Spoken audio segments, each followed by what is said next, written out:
mon frère a rendu ma vie infernale et a mis ma femme enceinte. Maintenant mon jeune frère David a toujours nourri une intense inimitié à mon égard. Si vous supposez que cela est dû à l'envie, vous vous trompez. C'était lui le favori, pas moi. En fait, il n'y avait aucune raison apparente pour qu'il soit jaloux de moi. Pour donner un peu de contexte, notre mère était invariablement surprotectrice envers David. C'était le garçon chéri de la famille, celui qui recevait constamment une attention particulière et des friandises. Elle cuisinait exclusivement pour lui, prenait soin de ses vêtements et me demandait même de l'aider dans ses devoirs. On attendait de moi que je l'aide simplement parce que nous étions frères et une famille. Cependant, je n'ai jamais reçu le même traitement ni la même considération en retour.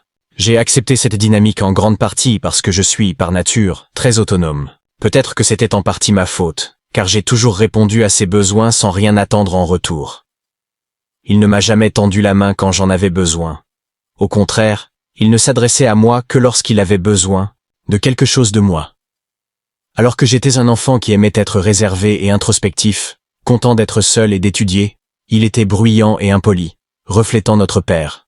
J'ai également tendance à être assez direct et transparent, sans jamais masquer mes pensées. Je crois que notre mère a peut-être développé une opinion défavorable de moi à cause de ma franchise. Cette tendance au favoritisme a consolidé David comme le favori incontesté de la famille, alors que je ne partageais pas ce statut. Bien que je me souvienne peu de notre enfance ensemble, des problèmes importants ont commencé à se manifester lorsqu'il a commencé à m'intimider et à me ridiculiser activement parce que j'étais différent de lui. Il s'est moqué de ma taille et du simple fait que je portais des lunettes sans relâche. De plus, il se faufilait dans ma chambre, envahissant mon espace privé. À l'intérieur, il fouillait dans mes affaires et passait du temps à lire mon journal, exposant mes pensées les plus intimes. Lorsque je l'ai confronté en criant de frustration et que je me suis plainte plus tard à nos parents de cette violation de ma vie privée, leur réaction a toujours été la même. Ils ont juste ri, comme si c'était une blague inoffensive. Ils ont minimisé ce qui s'était passé, en disant que ce n'était pas si grave et que j'exagérais. Mais il a commis des actes encore pires. Une fois, il a failli me casser, volontairement mes lunettes. Il avait aussi l'habitude de mettre des choses désagréables dans ma nourriture. Je me souviens très bien d'une époque où j'ai trouvé de petits cailloux dans mes céréales du petit déjeuner, heureusement avant de les mâcher et d'endommager potentiellement mes dents. Quand j'en ai parlé à ma mère, elle a tout simplement rejeté l'idée, répétant que c'est simplement comme ça que les frères et sœurs se connectent ou forment des liens. Chaque fois que nous avions des désaccords ou des disputes, David exploitait stratégiquement mes vulnérabilités pour m'insulter. Comme nous fréquentions la même école, il savait que j'étais victime d'intimidation de la part de certains de mes camarades de classe. Au lieu de m'offrir un quelconque soutien ou solidarité, il s'est rangé du côté de mes agresseurs, leur lançant des insultes dégradantes et les encourageant à me faire du mal physiquement, déclarant que j'étais juste un échec total.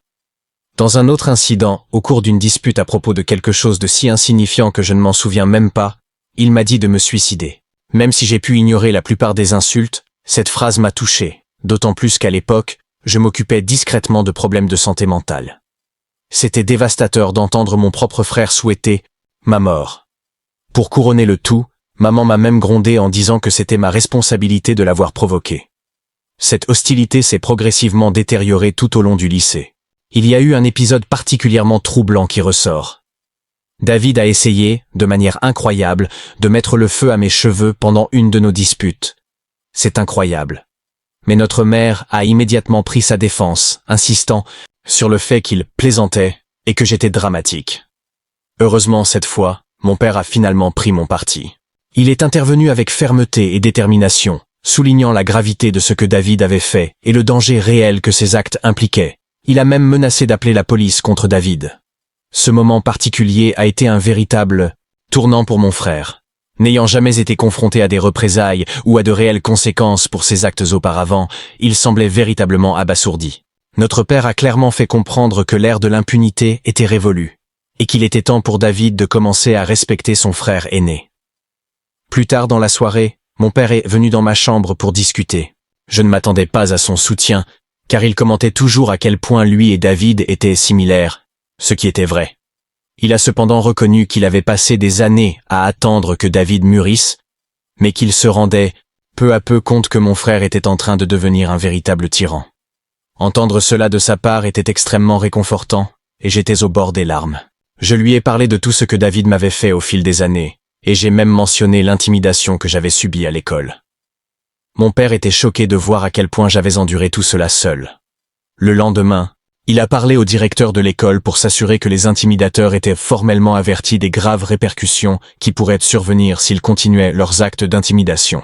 De plus, cette nuit-là, mon père m'a inscrit à des cours de MMA dans une salle de sport locale, déclarant que je devais apprendre à être fort et à résister aux brutes de ma vie. L'idée d'un garçon introverti et studieux, se consacrant à l'apprentissage du combat peut sembler étrange, voire comique à certains. Mais pour moi, il y avait un niveau intense de concentration et de détermination. Ces cours ont transformé mon existence de manière profonde et totale dans l'aspect physique, quelque chose que je n'aurais jamais imaginé possible pour quelqu'un comme moi. Un jour, David est revenu à ses malices habituelles. Il s'est approprié mon argent de poche, une somme que j'avais soigneusement économisée. David s'est faufilé dans ma chambre sans être vu, et l'a simplement ramassé, comme s'il lui appartenait de droit, pendant que je regardais. Lorsque je l'ai confronté avant qu'il ne parte faire du vélo avec des amis, j'ai insisté avec véhémence pour qu'il me rende l'argent. La réponse de David était une moquerie classique, disant que la seule chose que je pouvais faire était de me tourner vers notre père pour obtenir de l'aide, montrant son mépris habituel. Dans une impulsion que je ne peux pas vraiment expliquer, je l'ai frappé au visage. Il a été complètement pris de court, tombant en arrière sous l'impact inattendu. Avant qu'il ne puisse réagir, j'ai repris mon argent dans sa poche et je l'ai jeté, ressentant un mélange d'adrénaline et de satisfaction. David a fondu en pleurs, une scène un peu ridicule compte tenu de sa taille. Mais, comme toujours, ma mère est venue le voir immédiatement pour voir ce qui se passait. En apprenant que je l'avais agressé, elle a exprimé son étonnement et m'a sévèrement réprimandé, déclarant que je devrais être un meilleur exemple pour David. Bien sûr, ma mère s'est également plainte à mon père de ma conduite, cherchant à me punir. Notre père a strictement exigé que nous donnions tous les deux nos versions de ce qui s'est passé, essayant de comprendre l'origine de la bagarre. David a essayé de se justifier, affirmant qu'il avait besoin de cette somme d'argent pour une réunion. Selon lui, en tant que frère aîné, j'aurais l'obligation de l'aider dans une telle situation, sans aucun doute. Notre père a clairement fait comprendre à David que la chance était de son côté, que je ne l'avais frappé que pour son vol flagrant. N'importe qui d'autre, a-t-il dit, aurait appelé les autorités, et il aurait eu de sérieux ennuis. David a très mal réagi à cette réprimande et a fait tout un plat, espérant probablement que sa mère le défendrait. Au plus fort de sa rage, il a exprimé à quel point il me détestait profondément. Après cet épisode, David a commencé à prendre ses distances avec moi, la distance physique reflétant la distance émotionnelle. Il semblait enfin comprendre qu'il ne pouvait plus me terroriser impunément. Plus important encore, il a vu que même notre père avait cessé de soutenir ses projets, ce qui lui a enlevé une grande partie de son pouvoir. Bien que l'agression physique ait cessé, il a commencé à utiliser la violence verbale lorsque nous sommes seuls, sans que nos parents soient présents pour en être témoins. Il marmonnait souvent des insultes comme « nerd » ou « perdant » à voix basse, essayant de saper ma confiance. S'il avait besoin de me communiquer quelque chose, il préférait envoyer un message par l'intermédiaire de notre mère, au lieu de s'adresser à moi directement, montrant ainsi son mépris continu. J'ai commencé à ressentir un fort désir de partir et à créer de la distance avec lui, avec tout cet environnement toxique. J'ai insisté d'innombrables fois auprès de ma mère pour qu'elle essaie de servir de médiateur dans une conversation entre nous, cherchant une solution à ces années de conflit. Cependant, elle a toujours décliné, affirmant qu'elle ne souhaitait pas s'impliquer dans nos conflits, me laissant seul pour gérer la situation. Finalement, j'ai quitté la maison pour aller à l'université de mes rêves, voyant cela comme ma seule chance de m'échapper. Mon père a organisé une fête pour marquer mon départ, et même ma mère a montré un air de véritable fierté face à mes résultats scolaires. David, cependant, resta apathique et distant, cachant à peine son indifférence. Il a presque ignoré mes réalisations et l'occasion festive, fidèle à son comportement habituel. Les premiers mois à l'université ont représenté une véritable libération pour moi. Je me suis fait de nouveaux amis qui valorisaient qui j'étais. J'ai aimé apprendre dans les cours que j'ai choisis, et j'ai commencé à construire une existence complètement séparée, loin de l'ombre de David. L'appréhension constante des agressions verbales de David a finalement cessé, me procurant un sentiment de tranquillité et de paix d'esprit sans précédent que je n'avais jamais connu auparavant. Au cours de ma 2e année d'université, j'ai rencontré Karen, qui deviendrait plus tard ma femme. Nous nous sommes croisés lors d'une fête de fraternité, présentée par un ami commun. Dès le premier instant, la connexion fut instantanée, une harmonie qui semblait parfaite. Venant d'un milieu à forte tradition religieuse, où avoir des enfants hors mariage n'était pas vu d'un bon œil, la situation devenait délicate. Cependant, lorsque nous avons réalisé qu'elle attendait un bébé pendant notre dernière année, une grossesse inattendue, nous avons choisi de nous marier juste après l'obtention de notre diplôme, poussés par les circonstances et les sentiments que nous avions l'un pour l'autre. Notre union était modeste, avec une liste d'invités limitée, mais la célébration débordait de joie et d'espoir pour l'avenir. À ce moment-là, j'étais convaincu que Karen était le grand amour de ma vie. J'ai toujours planifié pour moi-même une relation monogame avec un seul partenaire fidèle avec qui partager ma vie, et je croyais avoir trouvé cela en elle. J'ai toujours cru à l'idée de n'avoir qu'un seul partenaire dans la vie, une seule femme avec qui tout partager. Bien que d'autres femmes se soient montrées intéressées par moi au fil des années, je n'ai jamais rien cherché à faire avec elles. J'étais vraiment heureuse et satisfaite de mon mariage. Karen était la femme de mes rêves, et la dernière chose au monde que je voulais était de lui causer de la douleur ou de la blesser de quelque façon que ce soit. C'était le pilier de ma vision des relations, la loyauté et le dévouement mutuel. J'imaginais un avenir simple et stable à ses côtés. Cependant, cette image de bonheur a été brisée. Plus tard, j'ai découvert 2 cas d'infidélité dans notre mariage. L'une d'elles était une liaison intermittente avec un collègue marié. L'autre était une brève histoire d'amour qu'elle a eue avec un ex-petit ami alors qu'elle rendait visite à sa famille. Avec le recul, certains pourraient me considérer comme naïf, et il est difficile d'être complètement en désaccord. Chaque fois que nous avons été séparés pendant un certain temps à cause de ces trahisons, j'ai choisi de pardonner à ma femme. Je ne voulais pas que notre fils grandisse dans un foyer brisé, et je croyais vraiment que nous pourrions surmonter ces obstacles ensemble. L'affaire avec le collègue s'est produite quand nous étions plus jeunes, et j'ai essayé de l'attribuer à des défauts de jeunesse et à un manque de jugement à l'époque. Pendant un certain temps, les choses semblaient s'améliorer. Même si je savais que je ne pourrais plus jamais lui faire entièrement confiance, j'ai fait de mon mieux pour mettre mes doutes de côté, convaincu que si je choisissais de pardonner, je devrais vraiment pardonner en travaillant vers un nouveau départ. Mais il y a seulement 3 mois, mon monde entier s'est à nouveau effondré. Karen a fait une révélation qui a été complètement dévastatrice. Elle a avoué qu'elle avait une liaison extra-conjugale à long terme, et pour couronner le tout, elle a laissé entendre que l'enfant que nous élevions ensemble n'était peut-être pas mon enfant biologique. Ces mots m'ont frappé comme un coup, un mélange bouleversant de choc, de trahison et d'incrédulité. J'étais bouleversé, luttant pour assimiler l'énormité de sa confession en une seule journée.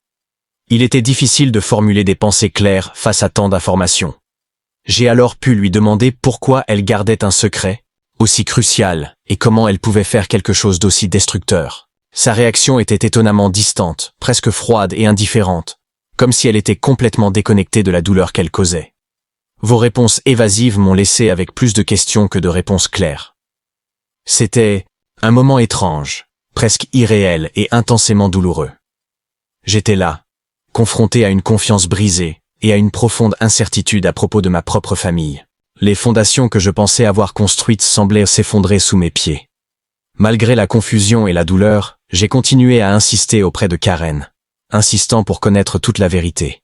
J'étais convaincu que j'avais le droit de savoir qui était le père biologique de l'enfant. C'était le garçon que j'aimais et que j'ai élevé comme le mien depuis ma naissance. Finalement, après mon insistance, elle a avoué l'impensable. Elle a admis que le père était David, mon propre frère. Mes yeux se sont écarquillés sous le choc, à peine capable de traiter ce que j'ai entendu. J'ai demandé à Karen ce qu'elle voulait dire par là, complètement abasourdie. Karen a commencé à expliquer comment elle et David sont devenus amis. Cela s'est produit après que je l'ai présenté à ma famille. Alors que David était habituellement froid et distant avec moi, avec elle, il était amical et poli, ce qui, à l'époque, me rendait heureuse, car je voulais que Karen se sente la bienvenue et acceptée dans ma famille. Désirant s'intégrer davantage, Karen passait beaucoup de temps avec ma mère chaque fois que possible. C'est durant cette période qu'elle a remarqué le profond fossé entre David et moi. Elle m'a interrogé à ce sujet, et je lui ai parlé de notre relation tendue, expliquant que cela me semblait irréparable en raison de ses problèmes non résolus. Karen a compris la situation, mais dans l'espoir de nous aider à établir une connexion, elle a commencé à inviter David à nos spectacles. Chaque fois que nous avions prévu de voir un film, par exemple, elle l'incluait, et nous finissions par regarder celui qu'il avait choisi. Pendant ce temps, David et moi avons même échangé quelques mots. Une amélioration par rapport à son traitement silencieux habituel. Karen m'a raconté qu'un jour, David s'est confié à elle sur ses difficultés après une récente rupture. Se sentant exposé et vulnérable, il trouva du réconfort dans son amitié. Elle a mentionné qu'il flirtait avec elle de manière inoffensive quand je n'étais pas là. Mais finalement, la situation a dégénéré au-delà de son contrôle, aboutissant à une tromperie. Karen a finalement avoué la vérité la plus douloureuse. Au moment où nous nous sommes mariés, elle n'était pas sûre si l'enfant que nous attendions était le mien ou celui de David. Elle m'a expliqué que, sans aucun moyen d'en être sûre, elle avait choisi de rester avec moi parce qu'elle me considérait comme le frère le plus digne de confiance. C'est pour cette raison fondamentale que nous avons décidé d'officialiser notre syndicat à l'université. J'ai continué à approfondir la conversation, et j'ai demandé à Karen si elle avait été intime avec David récemment. Elle hocha lentement la tête, confirmant. Il a révélé qu'ils étaient toujours restés en contact, car l'attirance entre eux était indéniable, les conduisant à des rencontres secrètes dans des hôtels, sous prétexte de voyages de travail. Au fil du temps, elle a admis qu'en fait, la moitié de ses prétendus voyages d'affaires étaient en réalité des escapades romantiques avec lui. Lorsqu'on lui a demandé pourquoi elle m'avait épousé si ses sentiments pour mon frère persistaient, Karen a répondu qu'elle ne voulait pas être celle qui mettrait fin à notre mariage. Elle m'a vu comme un père merveilleux pour notre fils, et elle a donc décidé de rester. Selon ses propres mots, elle a fait une erreur et n'a tout simplement pas su quand arrêter de continuer le mensonge et l'affaire. Face à cette révélation, j'ai dit à Karen que même si j'étais reconnaissante pour la vérité, je devais partir. Elle fondit en larmes, implorant le pardon et semblant s'attendre à une réaction de colère ou de cri. Au lieu de cela, je suis resté calme et j'ai commencé à emballer mes affaires pour quitter la maison. Karen a insisté sur le fait que si je l'aimais vraiment, je devrais me battre pour notre relation, arguant que des erreurs surviennent dans tout mariage.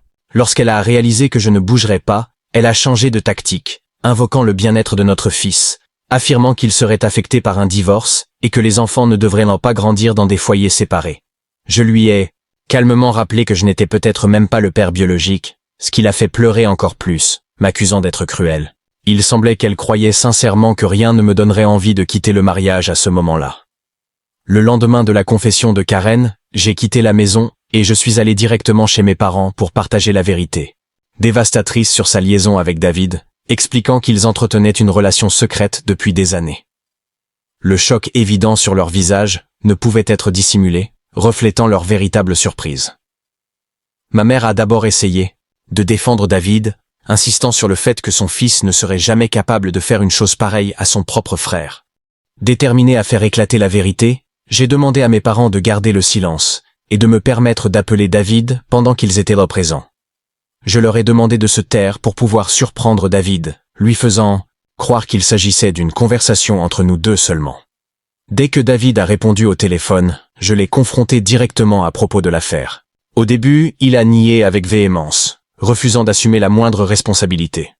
Cependant, lorsque je lui ai révélé que Karen avait tout avoué, il a immédiatement commencé à la blâmer, allant même jusqu'à la qualifier de sans caractère. Il a affirmé que ce n'était pas de sa faute si les femmes étaient attirées par lui et qu'il était le plus beau des frères. Gardant son calme, il a fermement déclaré qu'il révélerait la vérité à tout le monde. David s'est alors moqué, disant que personne ne me croirait parce qu'il était le fils d'or. Je l'ai remercié d'avoir confirmé la vérité, sachant que mes parents avaient tout entendu. David se tut puis bégaya, essayant désespérément de se justifier et de sauver son image. Alors qu'il bégayait dans une faible tentative de justifier ses actes, blâmant tout le monde sauf lui-même, et essayant à tout prix de rejeter la faute, sur Karen, je pouvais voir l'expression de ma mère changer. Celle qui avait toujours été la protectrice de son fils préféré, montrait maintenant un mélange clair de déception et de colère. À ce moment chargé, j'ai ressenti un sentiment étrange mais puissant de justification pour les années de tourments que j'avais endurées aux mains de David. La vérité avait été révélée, et les rôles avaient été inversés. C'est David qui a été exposé, ses actions étant exposées aux yeux de tous. Alors que les mots de David hésitaient, mon père habituellement réservé dans ses émotions, ne pouvait cacher sa profonde déception. Il m'a demandé mon numéro de téléphone et a commencé à parler à David. « David, commença mon père, la voix lourde de déception. Ce que tu as fait est non seulement une trahison envers ton frère, mais aussi envers cette famille. Tu as couché avec la femme de ton frère et tu as continué cette liaison même après le mariage. Tes actes ont de graves conséquences et ont détruit irrémédiablement la confiance que nous avions en toi. » Il a continué à expliquer comment il nous a élevés dans l'importance de la loyauté et de la décence familiale. Mais David avait défié tout ce qu'il avait essayé d'enseigner. Il s'arrêta, laissant le poids de ses mots s'installer sur la conscience de David. Ton mépris pour les sentiments de ton frère et ton manque de respect pour son mariage sont inacceptables. Non seulement tu l'as blessé, mais tu as aussi brisé les liens qui unissaient notre famille.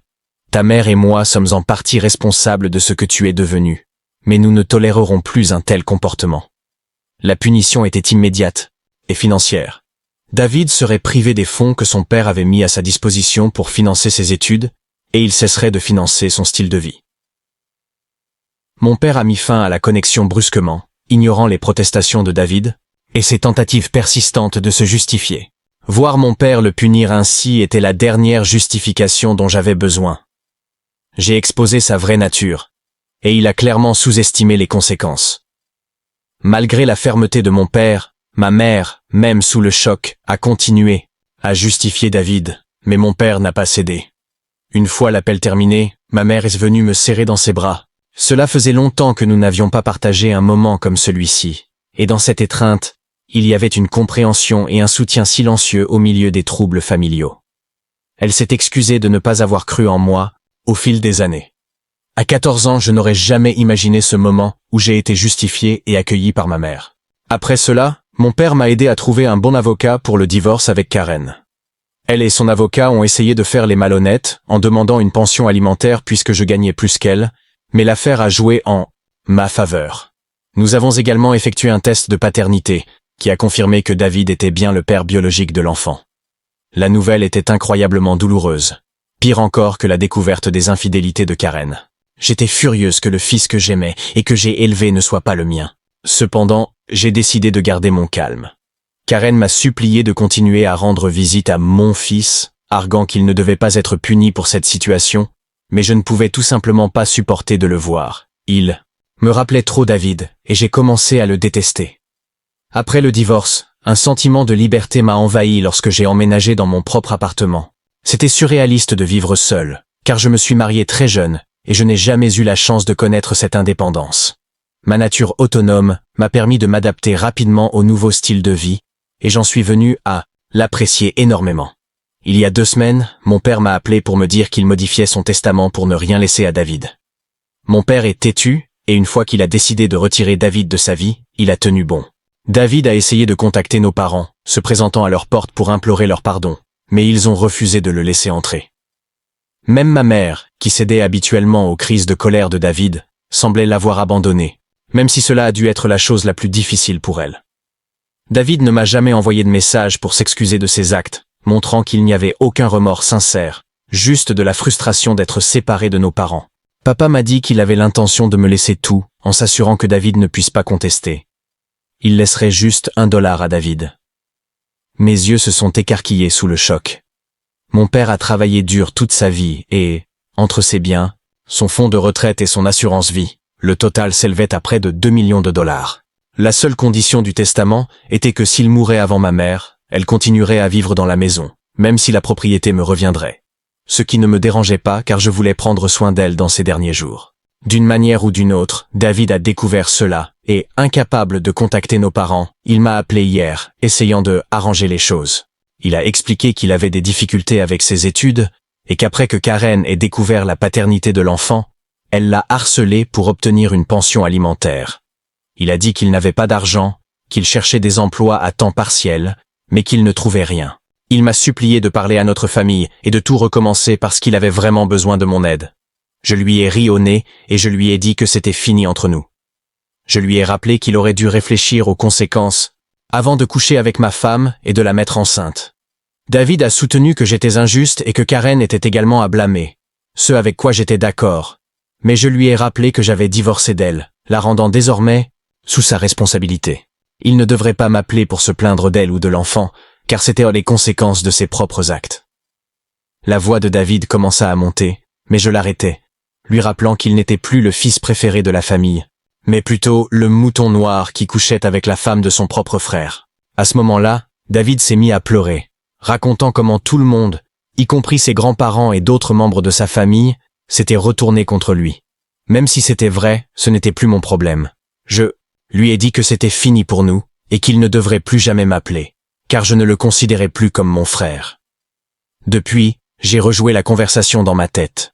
Malgré ma haine pour mon frère, je ne l'avais jamais entendu pleurer, du moins pas depuis que nous étions enfants.